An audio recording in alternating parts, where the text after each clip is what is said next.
الشيطان الرجيم بسم الله الرحمن الرحيم ولا تقف ما ليس لك به علم إن السمع والبصر والفؤاد كل أولئك كان عنه مسؤولا ولا تمش في الأرض مرحا إنك لن تخرق الأرض ولن تبلغ الجبال طولا كل ذلك كان سيئه عند ربك مكروها ذلك مما أوحى إليك ربك من الحكمة ولا تجعل مع الله إلها آخر فتلقى في جهنم ملوما مدحورا أفأصفاكم ربكم بالبنين واتخذ من الملائكة إناثا إنكم لتقولون قولا عظيما صدق الله مولانا العظيم وصدق رسوله النبي الأمي الكريم ونحن على ذلك لمن الشاهدين والشاكرين والحمد لله رب العالمين.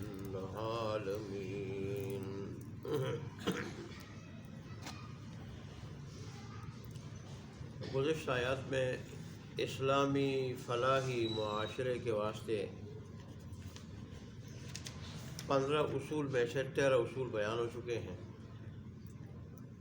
اور آج کی آیات میں آخری 2 اصول ہیں۔ پہلا اصول وَلَا تَقْفُ مَا لَيْسَ لَكَ بِهِ عِلْمٌ، اس بات کے پیچھے مت پڑو جس کا تمہیں علم نہ ہو۔ مطلب بغیر تحقیق کے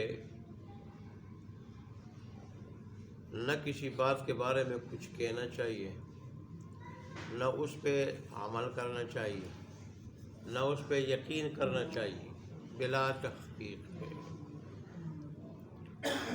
رسول اللہ صلی اللہ علیہ وآلہ وسلم کا ارشاد ہے کذا بالمرء کذبا ان یحدث بکل ما سمع، آدمی کے جھوٹا ہونے کے لیے اتنا کافی ہے جو کچھ وہ سنے تو آگے بیان کر دے، آگے بیان کر دے۔ تو اس لیے جب تک کوئی حدیث بھی کسی صحیح مستند کتاب میں نہ ہو یا مستند عالم سے سنے نہ کوئی، تو اس کو رسول اللہ صلی اللہ علیہ وسلم کی حدیث نہیں کہنا چاہیے۔ اسی طرح جو لوگ حدیثیں گڑھ لیتے اپنی طرف سے یا ضعیف اور جھوٹے راویوں سے حدیث روایت کرتے ہیں، یہ سارے لوگ اس وعید میں آتے ہیں۔ اللہ اکبر۔ ایسی بات جس کے بارے میں علم نہ ہو، تحقیق نہ ہو، تو بغیر تحقیق کے ایسی بات کو آگے بیان کرنا، اور اسی طرح غلط باتوں کو سننا، غلط باتوں کو دیکھنا اور غلط باتوں کو سوچنا دل میں اور پھر اس پہ عمل کرنا، یہ سارا کے سارا اس میں آتا ہے۔ اللہ تبارک نے یہاں ارشاد فرمایا کہ بے شک تمہارے کانوں، آنکھوں اور دل کے بارے میں تم سے سوال ہوگا قیامت کے دن۔ یہ جیسے جسم ہمارا اپنا نہیں ہے، یہ رب کی امانت ہے، ایسے یہ اعضاء بھی رب کی امانت ہے، ہمارے اپنے نہیں اعضاء۔ یہی وجہ ہے کہ ایک آدمی اگر بھوک سے مر رہا ہو تو موت سے اپنے آپ کو بچانے کے لیے اپنے کسی عضو کو کاٹ کے نہیں کھا سکتا، یا اپنے جسم سے کسی جگہ سے کسی حصے سے گوشت کاٹ کے نہیں کھا سکتا، وجہ کہ نہ جسم اس کا اپنا ہے نہ اعضاء اس کے اپنے ہیں۔ ایسے ہی اپنا کوئی عضو، خواہ وہ بال کیوں نہ ہو، بال کیوں نہ ہو، وہ دوسرے کو نہیں دے سکتا، خواہ پیسوں کے، خواہ پیسوں کے، خواہ مفت، وہ نہیں دے سکتا۔ انسان کا ہر عضو محترم ہے، ہر عضو محترم ہے، لہذا یہ اپنا کوئی عضو کاٹ کے کسی دوسرے کو نہیں دے سکتا، اس کا اپنا ہے نہیں، اس کو اجازت ہی نہیں ہے۔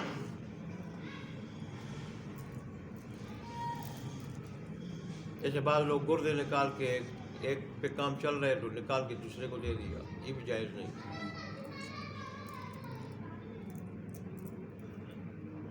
ایک کو تو خراب ہوا تو دوسرا اپنا صحیح کیوں خراب کر رہا ہے؟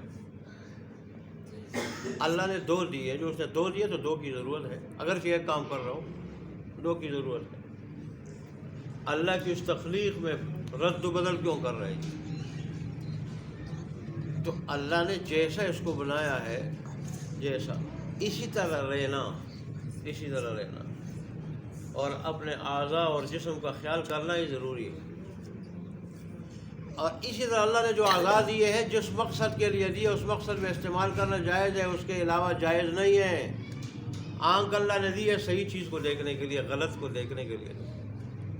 اس لیے تو حدیث میں آتا ہے کہ آنکھ بھی زنا کرتی ہے جب نامحرم کو یہ دیکھتی ہے، اور زبان بھی زنا کرتی ہے جب زنا کی باتیں کرتی ہے، اور اسی طرح ہاتھ بھی جب وہ پکڑتا ہے، پاؤں جب اس کی طرف چلتا ہے، یہ تو یہ سارے کے سارے اعضاء اللہ نے جس مقصد کے لیے دی ہیں اس مقصد میں استعمال ہوں گے تو اس کا حق ادا ہوگا، اور اللہ تبارک و تعالی کے احکام کی تعمیل ہوگی، اس مقصد میں استعمال ہوں گے۔ اور اگر ایسا نہیں ہے تو پھر ظاہر ہے پھر اللہ پوچھے گا۔ میں نے کان دیا تھا اس لیے کہ تلاوت سنیں، وعظ و نصیحت کی بات سنیں، اس پہ کوئی اچھی باتیں سنیں، غیبت سننے کے لیے نہیں، کسی کو نقصان پہنچانے کے لیے باتیں سننے کے لیے نہیں، گانا سننے کے لیے نہیں، موسیقی سننے کے لیے نہیں۔ آنکھیں میں نے دی تھی اس کتاب کی تلاوت کے لیے کہ دیکھ کے تلاوت ہو، والدین کی زیارت کے لیے، اللہ کی قدرت کے مناظر کرشمے دیکھنے کے لیے،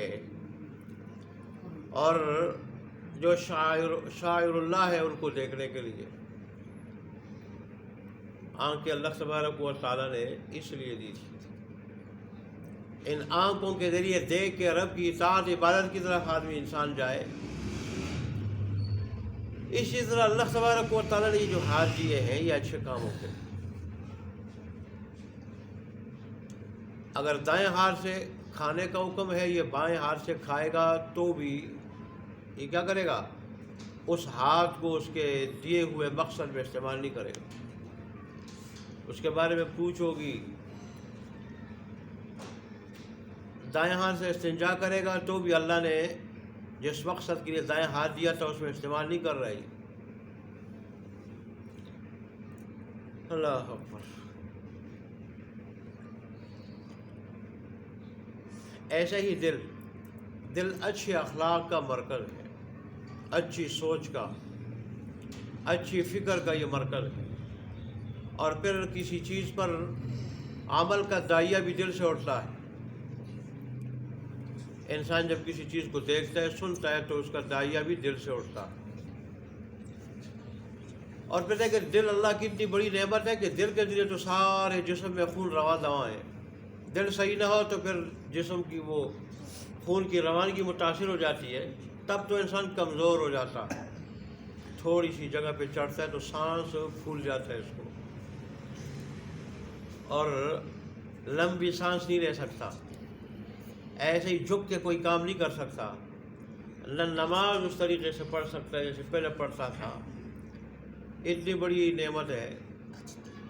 تو بہرحال جسمانی اعتبار سے بھی اس کی بڑی اہمیت ہے اور روحانی اعتبار سے بھی۔ دل صحیح ہو تو سارا جسم صحیح ہوتا ہے، دل اگر غلط ہے تو سارا جسم غلط ہے۔ جیسے دل صحیح ہے تو سارا جسم صحیح جسمانی اعتبار سے، دل کمزور ہے تو سارا جسم کمزور ہے۔ ایسے ہی اگر دل روحانی اعتبار سے صحیح ہے تو سارا جسم صحیح ہے، اگر روحانی اعتبار سے دل صحیح نہیں ہے تو سارا جسم صحیح نہیں ہے۔ اس لیے کہ اخلاق، عقائد، نظریات اور سوچ ارادے کا مرکز دل ہے۔ دل غلط ہوگا تو اس میں بری سوچیں ہوں گی، برے ارادے ہوں گے، اور برے کام کرنے کا داعیہ اٹھے گا، اور پھر انسان پھر کیا کرے گا؟ برے ہی کام کرے گا، برے اعمال کرے گا، بری سوچ سوچے گا۔ عقیدہ گندا ہے تو ظاہر ہے اسی گندے عقیدے کا اظہار ہوگا۔ اسی روحانی اعتبار سے رسول اللہ صلی اللہ علیہ وسلم نے فرمایا، اگرچہ حدیث کے الفاظ بڑے عام ہے، وہ جسمانی اور روحانی دونوں خرابیوں کو شامل ہے۔ جیسے اللہ نے قرآن کے، اس حکیم ذات نے قرآن کے الفاظ ایسے عام رکھے کہ اگر کسی مخصوص واقعہ کا اس میں حکم اللہ نے بھیجا ہے تو الفاظ ایسے عام ہے کہ قیامت تک آنے والے ایسے واقعات کا حکم اللہ نے اس میں رکھ دیا۔ تو ایسے ہی حدیث کے الفاظ بھی اللہ نے اپنے حبیب کو بھی حکمت سے نوازا تھا، حکمت سے۔ تو حدیث کے الفاظ بھی ایسے عام ہیں، اگرچہ مراد اسے روحانی فساد، خرابی ہے، لیکن الفاظ کے اعتبار سے جسمانی خرابی کو بھی کیا ہے؟ وہ عام ہے۔ اس لیے تو طب نبوی کے عنوان سے بھی کیا ہے؟ حکمت ہے۔